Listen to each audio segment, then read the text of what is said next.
Merci beaucoup.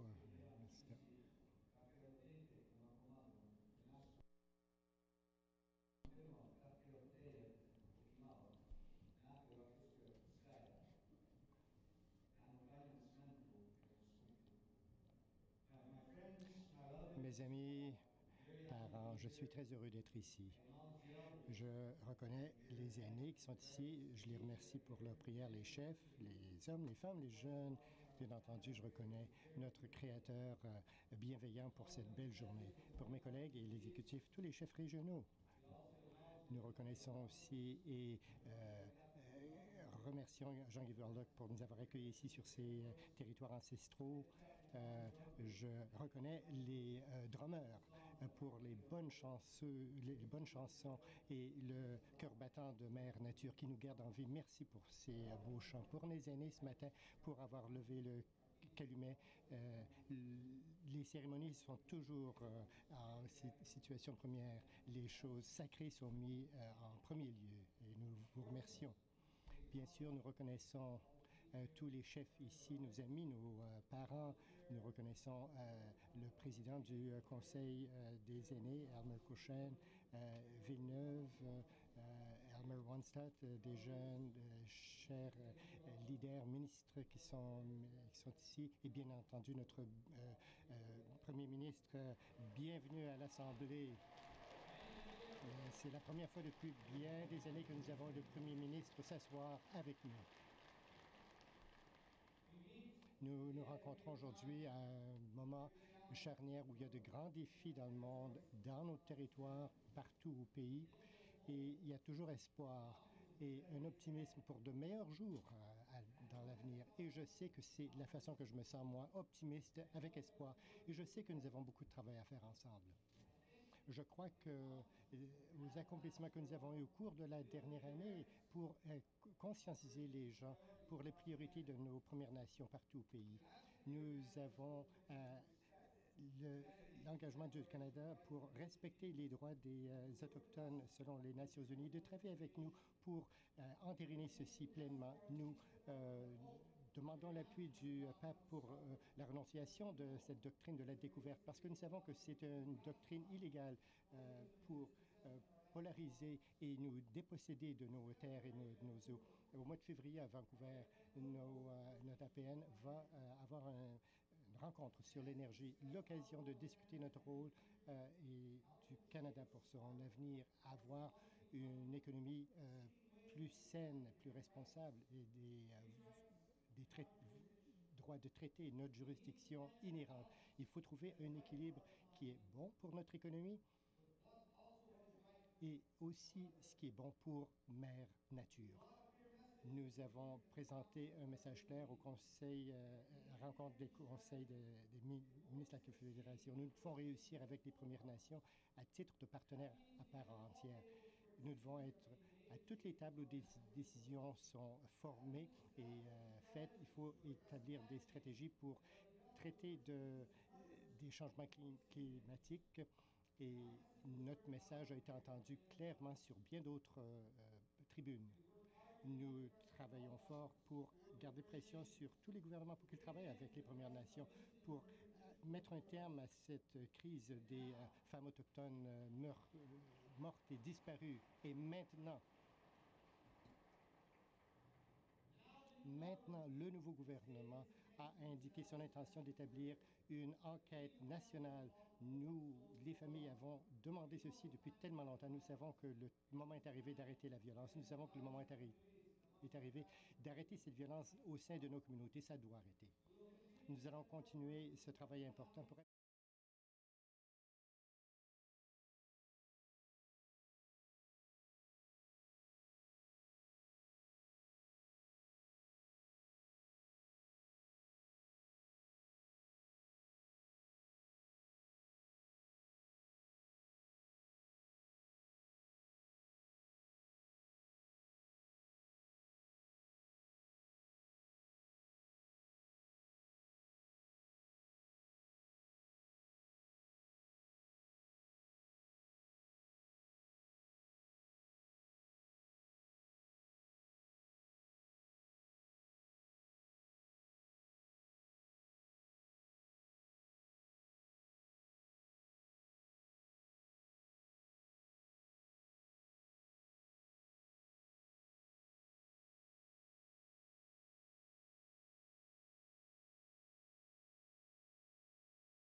laquelle, à titre de chef national, je suis optimiste à l'effet que nous pouvons avoir un changement et avoir une réconciliation bien nécessaire entre les peuples allochtones et autochtones.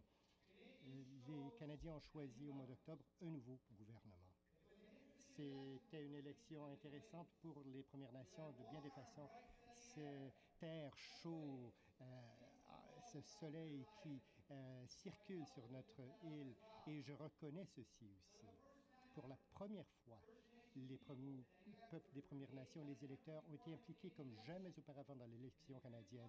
Et en 51 circonscriptions où les peuples autochtones vivent et travaillent, ils ont voté en grand nombre. En fait, dans 6 circonscriptions, les circonscriptions sont arrivées... n'ont pas eu suffisamment de bulletins de scrutin et ça fait une différence. Aujourd'hui, il y a 10 députés de descendance ancestrale et 2 sièges comme cabinet Jody Wilson-Raybould et la ministre des Pêches. Donc c'est inédit. Ça, c'est un précédent et merci beaucoup pour cela.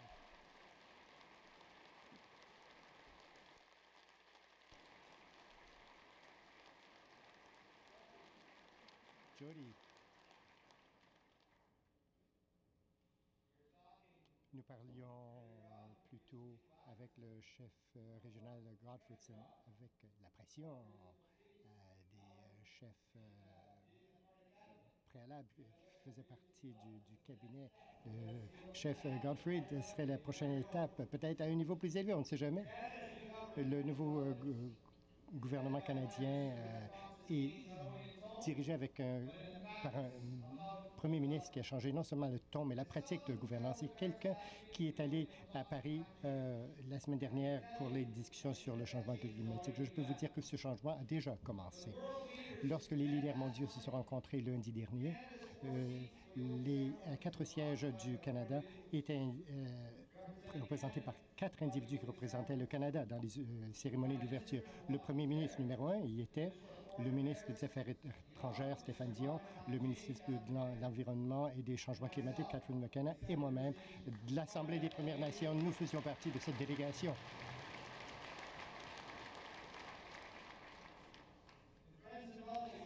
Amis, parents et chefs, le message était simple. Les peuples autochtones sont une partie vitale de cette solution, même si nous n'avons pas été partie du problème pour les changements climatiques. Lorsque le tour du Canada est arrivé pour parler, le premier ministre a prononcé ces paroles.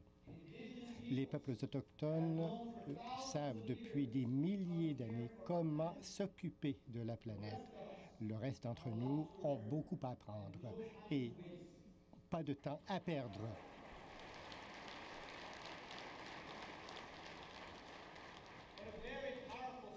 C'est une déclaration très puissante de la part de notre Premier ministre. Il comprend le rôle important de nos peuples pour protéger notre environnement.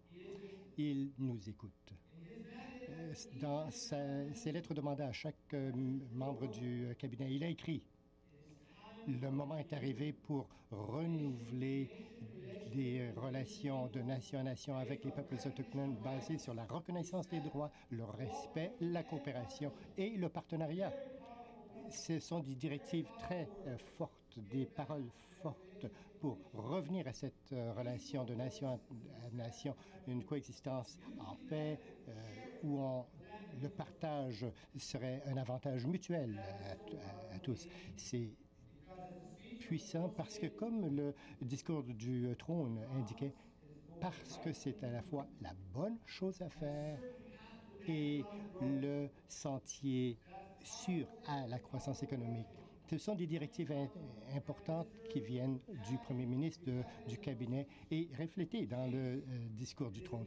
Chef, en fait, c'est un nouveau jour sur l'île des Tortues. C'est la raison pour laquelle je suis optimiste. Mais nous avons beaucoup de travail à faire néanmoins. Nos 400 années d'histoire partagée a créé un écart entre les Autochtones et le reste de la population. Et comment combler cet écart? Comment commençons-nous? Comment est-ce que nous allons au-delà de la loi sur les Indiens? Comment est-ce que nous changeons les juridictions et que nous créons nos propres lois pour dépasser la loi sur les Indiens? J'aimerais vous dire maintenant que je crois que ce Premier ministre a déjà pris des engagements importants de première ligne afin que chaque enfant des Premières Nations reçoive une éducation de qualité. Nous devons avoir des forces en sciences, en mathématiques, mais très important aussi notre identité, nos langues. Ça, c'est d'égale importance. Nous devons travailler ensemble. Ici, à l'Assemblée des Premières Nations, nous avons un éventail de chefs régionaux, nos collègues sur l'exécutif, et nous travaillons ensemble. Nous travaillons ensemble, nous avons formalisé nos ordres du jour, nos portefeuilles. Nous avons une rencontre de 2 jours pour la prochaine année. Nous travaillons avec les leaders de chaque région, de territoire traditionnel pour que les choses avancent. Nous avons établi des portefeuilles avec des chefs régionaux qui siègent chaque chose afin que les points importants soient adressés. Et je remercie tous mes collègues pour le travail qu'ils ont fait au cours de la dernière année. Et comme l'aîné Elmer nous disait, nous sommes une famille. Avoir cet respect, cette attention, cet amour. Si nous avons cet amour, ce respect, cette attention, en travaillant ensemble, nous allons faire des progrès sur les droits et la reconnaissance des traités et les droits inhérents et des Autochtones sur la santé, l'eau, l'hébergement, l'infrastructure. Et au cours des années à venir, nous allons avoir un sentier sain devant nous. Nous avons ouvert les portes à Ottawa pour faciliter le travail de toutes les Premières Nations pour la reconnaissance de nos droits et de nos titres et d'enchasser les traités qui sont déjà là. Et ceci comprend le travail important qui doit suivre la Commission de la vérité et de la réconciliation et sa demande à l'action pour faire avancer la vision de relations positives de nation en nation avec la Couronne. Et nous allons travailler avec notre passé commun afin que nous ne soyons plus isolés dans notre propre nation.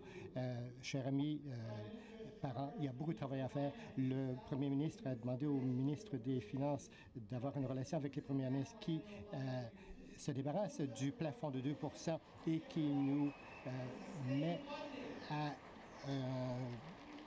financement suffisant. Rien d'autre n'aura un tel impact que de se débarrasser de ce plafond de 2 % et d'avoir un financement de rattrapage. Nous avons dit constamment que c'est un plafond sur le potentiel, sur la croissance. Il faut avoir des transferts de mécanismes au lieu d'avoir des ententes de contribution. On ne peut pas avoir un arrangement financier avec la Couronne. Et ça doit respecter les droits des Autochtones, qui respectent l'esprit de partage et de s'occuper. Monsieur le Premier ministre, cher chef, collègues, le travail devant nous est important. Nous ne sommes pas arrivés ici du jour au lendemain, mais en nous réunissant, il doit y avoir un sens d'urgence. Les premiers peuples du Canada ont souffert depuis trop longtemps. Nos peuples ont attendu dans des conditions terribles, souffrant d'indignité et n'ayant pas les services fondamentaux disponibles aux autres Canadiens. Nous pouvons résoudre les problèmes en travaillant bien ensemble. Que ce soit des questions de terre, des ressources, les traités des droits autochtones, de l'emploi, l'environnement et l'économie. Monsieur le Premier ministre, tout le monde ici, nous anticipons un travail en coopération et de réconciliation. Nous avons fait de grands changements pour recommencer le dialogue. Maintenant, c'est les nations de chaque territoire de saisir cette occasion et de former cet avenir de nation en nation. Chef, merci pour être ici aujourd'hui. Monsieur le Premier ministre et ministre, merci d'être avec nous aujourd'hui. Nous avons espoir, nous sommes optimistes. Mettons-nous au travail. Merci.